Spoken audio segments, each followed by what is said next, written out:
What should you look for in a travel credit card? We'll jump right in, starting now.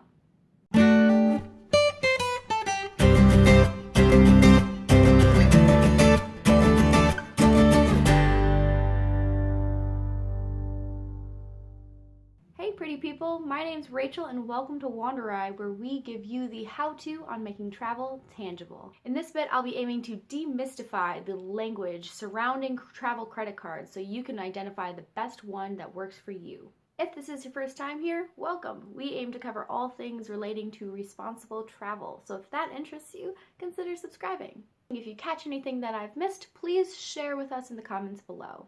Just so you know, this video makes one assumption, and that is as an American citizen who has a credit score. If you don't have a credit score, get started. It can take easily 8 months to start building that with a card that they give you, and all the cards and all the benefits I'm going to be talking about might not be applicable to you and the cards in your availability range.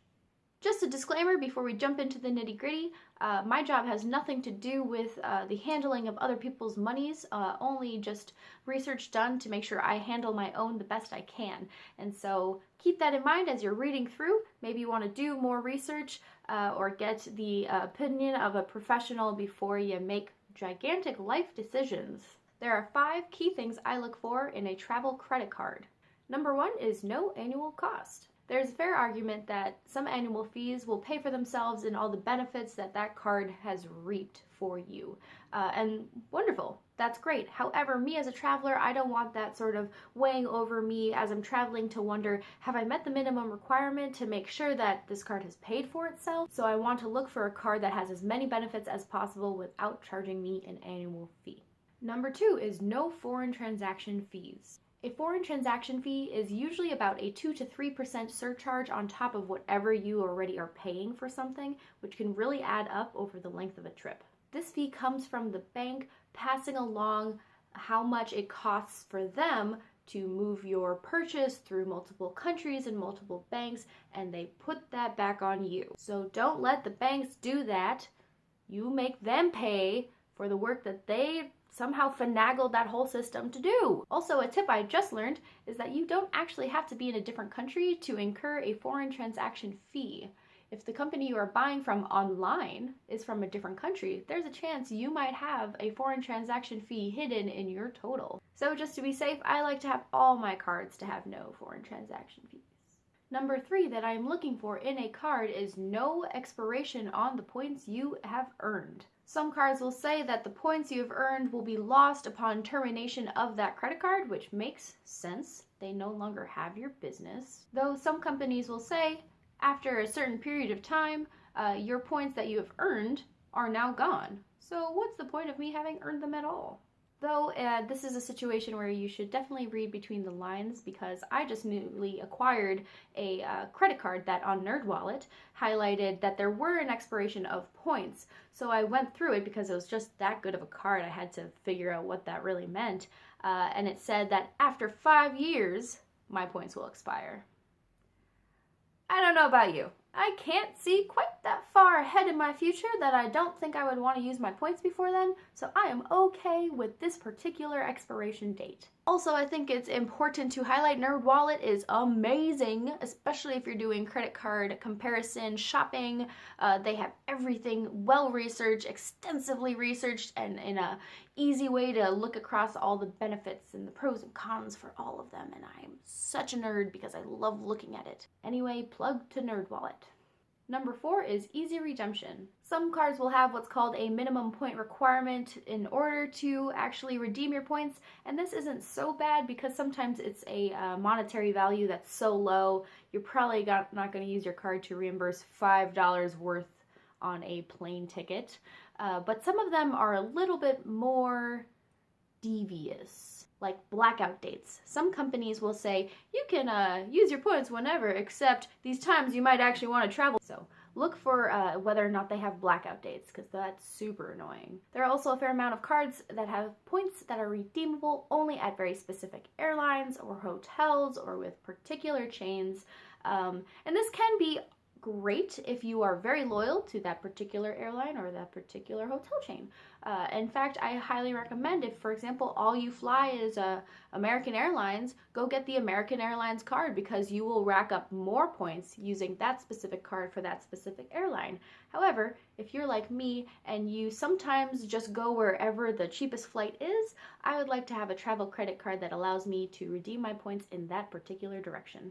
My favorite method of point redemption is through statement reimbursement. So I have a card where I bought a plane ticket and it came out of my monies, but I went through on my statement, highlighted that particular purchase, and I had enough points to redeem the entire cost of the flight. So what they did was they gave me the money back for what I had already spent. And so that is super awesome because that flight was free. That is actually quite common for many cards to function in that way. The only caveat is that you would need to buy that flight through that particular card, which is great unless perhaps you have another card that already has some sort of travel insurance, baggage coverage, flight cancellation benefits. And so if you want to buy it on that card, you won't be able to reimburse it like you would on this card. So tricky, read between the lines. And the last one is looking for a healthy stock of introductory rewards. These rewards can usually be earned or accrued within the first 3 months of owning the card, up to about the first year. And they can be in the form of doubling the points that you've earned, matching your cash back, having a lower interest rate for that first year, or just straight up giving you money as a percentage of how much money you spend. It might sound dreamy, and you think, oh my goodness, I can get so many things if I just spend so much money. But don't get carried away. Make sure that you, if you're going to pay the full amount, you can actually pay off that full amount. That is very, very important. For example, I have a card that gives you $200 back after spending a first $1,000 in the first 3 months. I chose this card because many other reasons, but this is an awesome introductory reward. I figured I can spend $1,000 on things I already needed to spend $1,000 on in the first 3 months of owning this card. However, if, for example, I did not spend all $1,000 in the first 3 months, you cannot usually apply for any extension on that. So if I did $990, I am SOL for that last $200. But introductory rewards is really how you can get into the nitty-gritty of being able to travel for free. Because, for example, with that extra $200 I get back, that's easily a flight or a portion of a flight to somewhere I have not been yet. However, if you're looking for introductory rewards and seeing how much money you can get for how many accounts you can open, please be careful because you don't want to open too many accounts too fast. Your credit score can go down by having too many accounts that after a while aren't really used or were used for the rewards and then completely left alone. Just be careful, be smart, and read thoroughly. There are also a plethora of other bonuses that cards can come with, so keep an eye out for that, such as particular aspects of travel insurance like baggage coverage or trip cancellation. There was even one I saw that would pay for your part of your phone bill if you paid your monthly phone bill with that particular card. Some will boast their flight rewards, but read in between the lines for this because things that they consider rewards that I don't personally consider really rewards is like being able to scoot to the front of the line when you're in the airport or choose your seat. Oh my goodness, what a privilege. If you couldn't tell by my enthusiasm, I'm not a big fan of those particular types of rewards just because I figure, hey, we're all gonna get on that plane eventually anyway. I don't think those are the types of rewards worth paying for. You might be wondering why I didn't talk about APR or annual percentage rate in the things that I look for in a credit card. For those of you that don't know, APR is essentially the interest that is added after how much you don't pay every month. For most cards, there is a minimum you have to pay every month, and then the rest can be happily unpaid for longer periods of time, but that is how they get you. So for example, if I bought something that's $100 and the minimum monthly rate though that I have to pay on the card is $25, I could think, oh, well, I can just save the $75, pay the $25 now, and eventually pay that $75 later.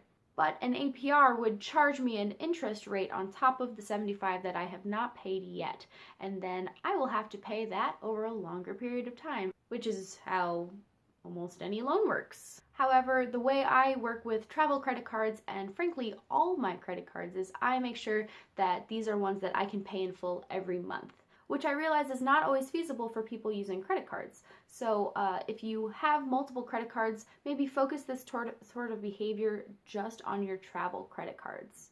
When I get a travel credit card, it is for the rewards it will give me. So I only use it to buy things I know I will already buy and can pay in full at the end of the month. So truly the rewards I get from this card are rewards for just spending money I would have already spent. That is just my personal opinion.